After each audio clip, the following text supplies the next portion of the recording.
Alright, so I think the Lego Movie 2, the second part, has been out long enough that it's okay to do a spoiler-heavy episode of it, right? Like, if you're not really invested in remaining spoiler-free for this one, you probably saw it, and if not, you can probably just, not watch this episode until you do. Plus, I'm not going to spoil the whole thing. There's actually two fairly huge, really legitimately, wow, that's a really big chance of taking a kid's movie, kind of huge twist to the story in this one, but I'm really only interested in what's, interesting about one of them, and it's not necessarily the bigger of the two, so yeah. Also, it's maybe a factor that people don't seem to be as interested in this one. And, out of curiosity, why? Not in the sense that people don't like it, as in people didn't rush out to see this one according to the box office. You might not have noticed that because internet baby men didn't attach some idiotic narrative to the earnings of the Lego movie so it doesn't get reported on, like the way whether or not Captain Marvel can cross 100 million in its first weekend was apparently a referendum on the entire history of women's suffrage. But yeah, Lego Movie 2, not really as huge a hit as the first one, and no one can really seem to work out why. Maybe they did too many spin-offs too close together, who knows. Wouldn't want to be the person who said, sure, go for it to that Playmobil movie right about now, though. I have contacts everywhere. Ready to have some fun? Yeah! But whatever, box office doesn't interest me, ideas do, and the second part's first of two big story twists is playing around with both a big thematic idea and also the deconstruction of the same in a way that I'm not sure I've seen done quite this way before, that I'm not sure totally works, but that I'm fascinated to have seen any movie, especially an animated kids movie ostensibly about Lego, take a swing at. It comes extremely close to attempting satire of satire, which is one of those things they tell you you're not supposed to even try doing, like dividing by zero or drinking soda with Pop Rocks. Poop a diaper into a diaper. That's how you end up in another dimension. Okay, you'll remember from the previous movie that the big reveal there was that the elaborate Matrix-ish adventure story was actually revealed to just be a little kid playing around with his dad's Lego sets, with an ending tease that his younger sister was going to join him and that this would cause difficulties in a sequel. We are from the planet Duplo. We are here to destroy you. The second part picks up a few years later with the Lego universe having been split into warring factions, a gritty post-apocalyptic version of the city from the first movie, and the sparkly pastel Sistar system of alien intruders who abduct a group of the main characters, prompting a rescue mission. In other words, the two kids are having trouble sharing the Legos, the kid sister has absconded to her room with some of the minifigures, and the brother is mad about this and is going to get them back somehow, and the film doesn't really try to hide that we all know this is where it's going and what the reveal is going to be, or what the denouement and lesson learned are going to be. But before that, we still see the alien abduction storyline play out from the perspective of the Lego characters who don't really know that they aren't really real, sort of, and that's where this gets complicated. See, in the Lego world version of events, the captured good guys are prisoners of the Sistar leader, Queen Whatever Wanabi, a shapeshifter whose realm looks like an Apple Store version of Candyland, sings a Disney villain song about how she's not evil in the key of a mass-market pop anthem, gives the characters a sparkles and stickers makeover, and lavishes them with elaborate gifts tailored to their personalities and desires. Oh, and she also wants to marry Lego Batman. That's her ultimate goal. Can you imagine if having a family with someone I loved healed some of my darkest trauma?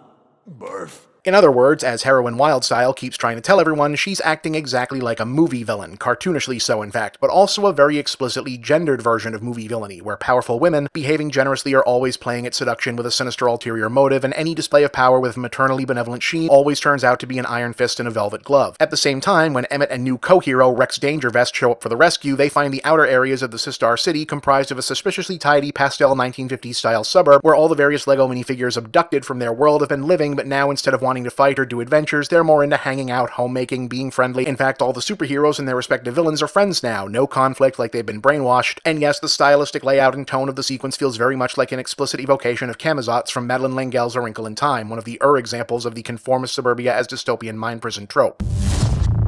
Are you lost? Which incidentally has been Western popular fiction's favorite version of what big, insidious evil is meant to look like pretty much since the mid-1960s. Rooted somewhat in the creative industry resentment of the marketing business, you've seen this metaphor played out in various forms across various different stories, books, films, comics, whatever. Pretty much since the fall of Rome, everyone has been able to imagine themselves as a rebel faction versus everyone else as the omnipresent conforming monolith. So this angle has worked as a villainology for everything from capitalism to communism to religious fundamentalism to corporatism to whatever else. But it's been most popular in the 20th century as a way for Hollywood and the wider entertainment industry to engage in a certain level of introspective satire, self-criticism, and, well, for certain creators to draw strong lines of demarcation between their work and the work of others in the same medium they consider less worthwhile, problematic, etc. On the movie side, the most prominent recent example of this was The Hunger Games, where the evil totalitarian capital expressed not just the Hunger Games itself, but its entire civilization as a grotesque parody of reality television aesthetic. Stagey, gaudy, opulent, overdressed, fashion, makeup, makeover obsessive, also weirdly queer villain-coded, which is kind of odd under the circumstances, mass appeal consumer corporate pablum versus the good guys who are scrappy, hardscrabble, working class, rural, and authentic. It's not even only a genre movie thing. The mid-movie conflict in the most recent version of A Star is Born is over whether or not Ally is selling out by changing up her style from soulful classic rock to heavily studio-produced dance pop, which is kind of weird because the character is being played by,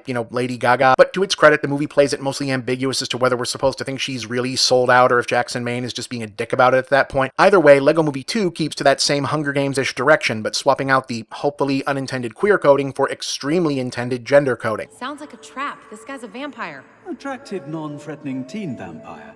I like to talk about feelings and how we're in love, but can't be together. Isn't that beautiful? I'll answer that. It's very beautiful. The heart wants what it wants. I also DJ on the side and wear women's jeans. Wow. Guys, we have to stay tough and gritty. Do not let them soften you up into... Yeah, I love getting barnacles scrubbed off me bilge pump. Really, right into it. It tickles. Yeah, I carry my tortured past and my chiseled glutes. The good guys are cool, rebellious, independent, gritty, post-apocalyptic boy toy recastings of themselves from the previous film, which at least one case turns out to be a plot point, but that's another show. Whereas Queen, Whatever, Wanabe, and the Sistar system aren't simply a seemingly too good to be true, so something must be rotten, overly happy dystopia. They're explicitly the feminized and or politically correct 21st century version of the type. Pastels and glitter, radio Disney-style corporate pop music, native inhabitant characters that recall the denizens of Adventure Time and Steven Universe, a minifig cameo by Ruth Bader Ginsburg, and the big threat they seem to pose is indeed that the heroes will be worn down and sell out their cool, gritty authenticity for cheap, plastic, girly corporate poptimism. It's also familiar and well observed that by the time the rescue mission gets there, you half expect Rex Dangervest to start ranting about the pernicity of CalArt style. Except that the reveal, when we finally get there, is that there isn't actually anything bad going on. The Sistar people aren't engaged in the brainwashing, the Queen gave all the heroes presents because she's actually nice and was making a sincere peace offering, she actually likes Batman, the other changed characters changed because they like being in this new place, doing something different, there's no villainy, no ulterior motive, no evil, no nothing. Emmett and Wildstyle just kind of assumed there had to be because, by implication, their narrative is being processed by the imagination of a preteen boy who's interpreting it through a lens of popular culture where all of these things, as we just discussed, are always signifiers of secret villainy. I ain't gonna be part of your system. There is an actual villain, which is the other big twist, which ends up requiring kind of a big lift on the part of the audience, i.e. working out how much of this is taking place on what level of reality and whose imagination, but the initial turnaround is actually pretty major when you think about it. Depicting tacky entertainment and art, i.e. pop music, feel-good PC, therapeutic speak, new-agey conflict avoidance, mass-market entertainment, etc. as nightmarish dystopia has been a default angle for other art and or entertainment to differentiate itself as the edgy, independent-minded alternative for a long time. And the second part is going for an inverted deconstruction of that whole concept, which is a hard line to walk when the concept in question has always been an extremely useful and well-worn allegory about not trusting the system for a reason. Don't trust the system of elaborate metaphors for not trusting the system does not exactly roll off the tongue or the brainstem. And yet, though I'd say the jury is still out as to whether or not this is just a little too big of an idea to try to cram into a toy movie, hey, actually there isn't something inherently wrong with girly pop music and reality shows and the whole poptimist aesthetic. And by the way, branding whole swaths of culture as the inherent expression of corporate villainy is an implicitly dishonest, self-serving dodge for bullshit artists. And by the way, acting like selling out is a real thing should have died with the 90s is actually a pretty good overdue lesson, even if it is something I never would have expected to get from a Lego movie. I'm Bob, and that's the big picture.